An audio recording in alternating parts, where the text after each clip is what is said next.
revenus fonciers, c'est un sujet que tout propriétaire ou investisseur va rencontrer un jour ou l'autre dans sa vie. Pourtant, combien d'entre vous connaissent vraiment la fiscalité de leur loyer? Aujourd'hui, je vais vous guider pas à pas dans cet univers complexe. On va explorer les bases du régime général vers des régimes dérogatoires comme Pinel, Malraux, déficit foncier, etc. Sans oublier la location meublée, même si elle va évoluer. Je vais vous partager aussi des erreurs fréquentes que vous faites sûrement qui vous coûtent cher, très cher, et quelques astuces fiscales. Les revenus fonciers, c'est l'ensemble de tous les loyers que vous percevez lorsque vous mettez un bien en location non meublé à disposition d'un locataire. Donc ces loyers vont constituer votre revenu brut et seront soumis à l'impôt sur le revenu. Par exemple, si vous louez un appartement à 800 € par mois, vous faites 9 600 € par an, mais attention, 9 600 €, c'est pas le montant que vous devez déclarer à l'administration fiscale. Pour ça, il est important de faire la différence entre le revenu net et le revenu brut. Pour calculer le revenu net, il faut prendre le revenu brut. Par exemple, on peut repartir sur les 9 600 € auxquels on va déduire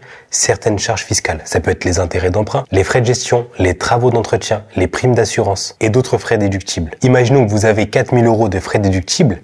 Dans ce cas-là, 9 600 moins 4 000 €, ça fait 5 600 €. Cette étape est essentielle pour savoir comment l'impôt sera calculé. On aura, pour la majorité des personnes, des revenus issus d'une activité professionnelle, autre que l'immobilier. Le revenu foncier va être ajouté à vos autres revenus pour calculer le revenu global imposable. L'impôt sur le revenu est ensuite calculé selon un barème progressif qui va de 0 à 45%. Et ensuite s'ajoutent les prélèvements sociaux qui sont de 17,2%. Le problème, imaginons qu'on est dans une activité salariale et qu'on est dans la tranche marginale d'imposition à 30%. Ça ne veut pas dire que tous les revenus issus de l'activité salariale sont imposés à 30%. On a d'abord les premiers 10 085 € qui sont imposés à 0%, etc. Pour les revenus fonciers, c'est différent. Pour les revenus fonciers, si on prend en compte les prélèvements sociaux de 17,2% plus la tranche marginale d'imposition, on peut arriver à une imposition de près de 50%. Est-ce que vous voyez maintenant l'importance de maîtriser tout type de réduction d'impôt, crédit d'impôt et toutes les déductions fiscales? J'en avais parlé lors d'une de mes précédentes vidéos. Les déductions fiscales, il faut les mettre. Il faut savoir quoi mettre, comment les mettre, pour quel montant. Parce que oublier les déductions fiscales, c'est augmenter sa fiscalité de plusieurs milliers d'euros, voire des fois plusieurs dizaines de milliers d'euros.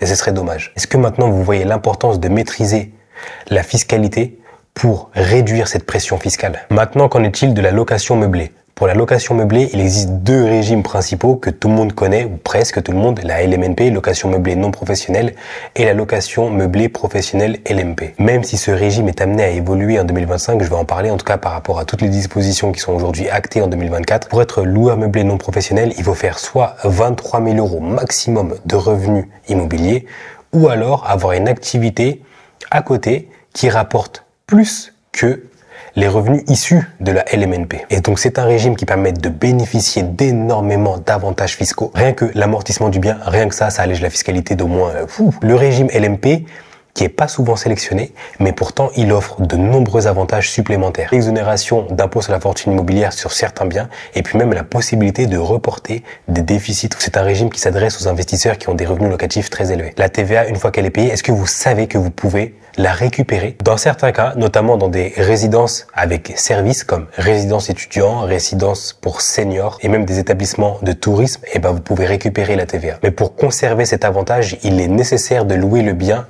au moins pendant 20 ans.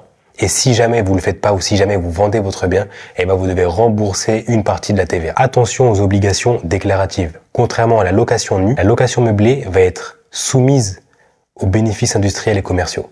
On va pas être dans la catégorie des revenus fonciers, mais bien dans les bénéfices industriels et commerciaux. Pour optimiser votre déclaration ou même éviter les erreurs coûteuses, je vous invite fortement à prendre rendez-vous avec un expert comptable ou un professionnel. Si ça vous intéresse, mon lien Calendly est dans la description. Passons maintenant au dispositif dérogatoire. Vous avez souvent entendu parler du Pinel, Malraux, etc., déficit foncier, monuments historiques. Faut-il les privilégier ou les éviter? Et pourquoi? On a le Malraux qui est destiné à la rénovation d'immeubles sur des zones protégées. Donc c'est de l'immobilier ancien. On peut bénéficier d'une réduction d'impôt de 30% sur le montant des travaux. On a aussi les monuments historiques qui permettent de déduire intégralement toutes les charges foncières du revenu global.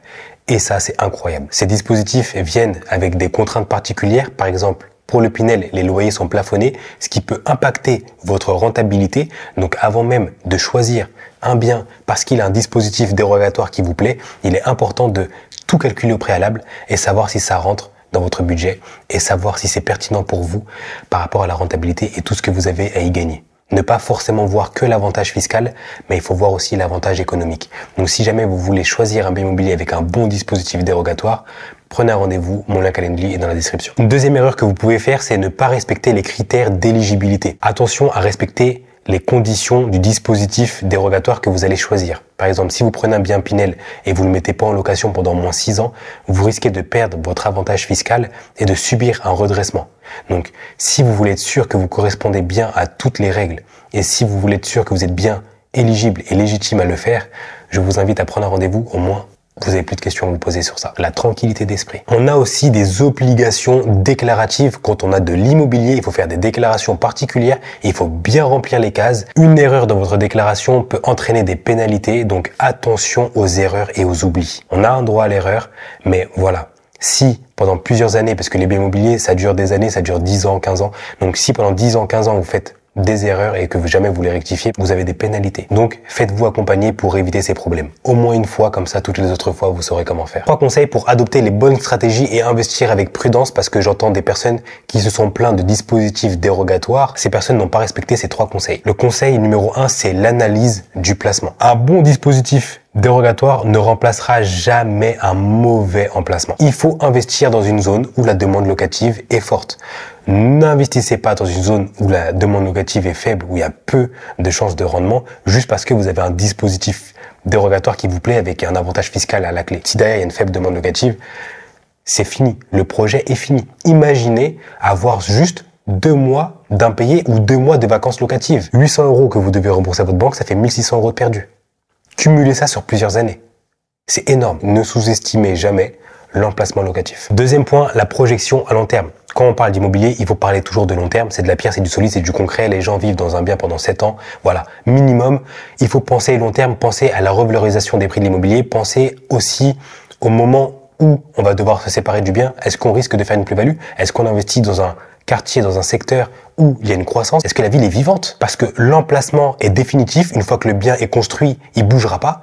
Par contre, le dispositif fiscal, lui, est temporaire. Et troisième point, c'est faites appel à un notaire ou même un conseiller en gestion de patrimoine pour sécuriser vos investissements et optimiser votre fiscalité. Avec les bons outils, les bonnes stratégies, oui, c'est possible. Vous pouvez optimiser votre fiscalité et aussi maximiser vos rendements. Et vous, est-ce que vous êtes plutôt LMNP, Pinel, Malraux? Est-ce que vous investissez dans du nu, la location nue? Dites-moi pourquoi en commentaire. Si vous avez des questions, n'hésitez pas.